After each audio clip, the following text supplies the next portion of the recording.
What's going on, paranormal world?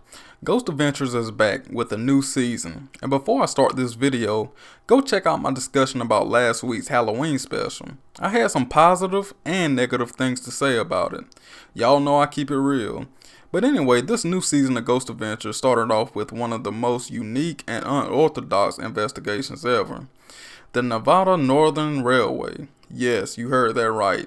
But the catch is, the crew will be investigating on an actual moving steam engine train. Well, at least part of the investigation took place on the train. Okay, let me say this.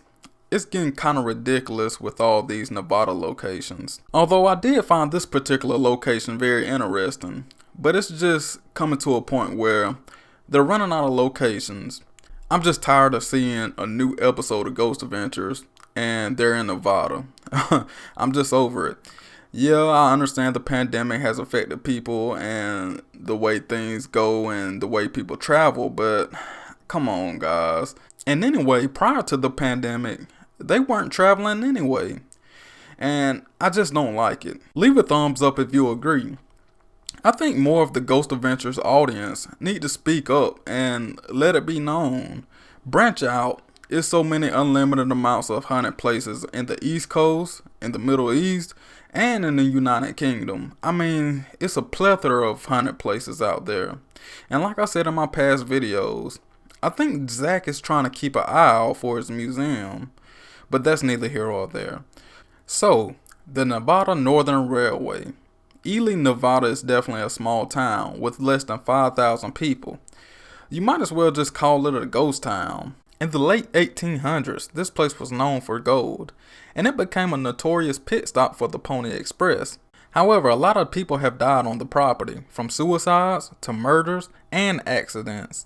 And a lot of strange things continue to happen here. People have seen apparitions, doors opening, and felt immense pressure in certain areas in the place. As the Ghost Adventures crew do their pre-investigation duties, crazy things start to happen, which makes Zach Bagans start to investigate right away in the train shop.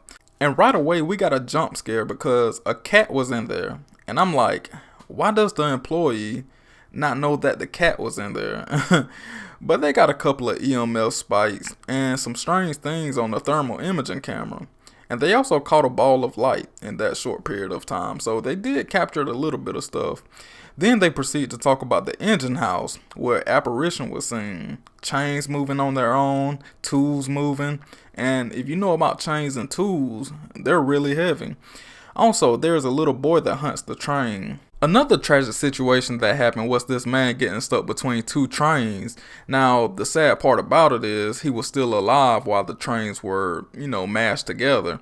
And they called this family to come down and they shared their last words together. That's really sad, man. I can only imagine that. But the Ghost Adventures crew start the official lockdown on the moving train and traveling through these real ghost towns, searching for the paranormal. And I'm not gonna lie, it's pretty creepy. The Ovilus had a couple of words pop up, like wagon and soul. And there was also a situation on the train where Aaron asked this spirit, hey, is your seat on the train? And the SLS camera captured a figure in that particular seat. Now, I found that real compelling. But as the lockdown goes on, they thought they captured something compelling. And right away, they immediately stopped and they went to Nerve Center to review the footage. And guess what? It was the cat again. Yes, the cat. Like, y'all are the Ghost Adventures crew. Y'all need to be conducting professional investigations. I mean, searching the place thoroughly, especially for animals, cats and everything, because cats can jump up on stuff and stuff can fall down, and it's not a ghost, it's an animal. So I fault them for that, and I don't know, I just hate for them to get away with stuff like that because it's not professional, in my opinion anyway. I'm not being hard, I'm just saying. Overall, I feel like this was definitely a creative episode and I did like it. And like I said, it's only so much you can do in Nevada and I just wish they would branch out a little bit. But one thing they did capture was the train cart floor vibrating. Now, that was unexplainable, but that could have been anything. I mean, those train tracks can vibrate for miles and miles, so, they really didn't try to debunk that or anything like that, but it was interesting to say the least. And another interesting thing happened with Zach Bagans.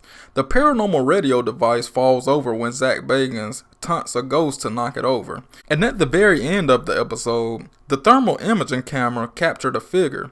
But to be honest, it looked inhuman to me, and Zach and the crew even said it might be human, so I don't even think they tried to debunk that. But this episode was better than what I expected, and I did enjoy myself, like I said. So what do you all think about this episode? Did you like it or did you dislike it? And if you love any and everything paranormal, make sure you check out my channel and subscribe if you love my content. Paranormal topics, horror discussions, ghost adventures, Nick Groff, Zach Bagans, all the above. As always, be safe, peace.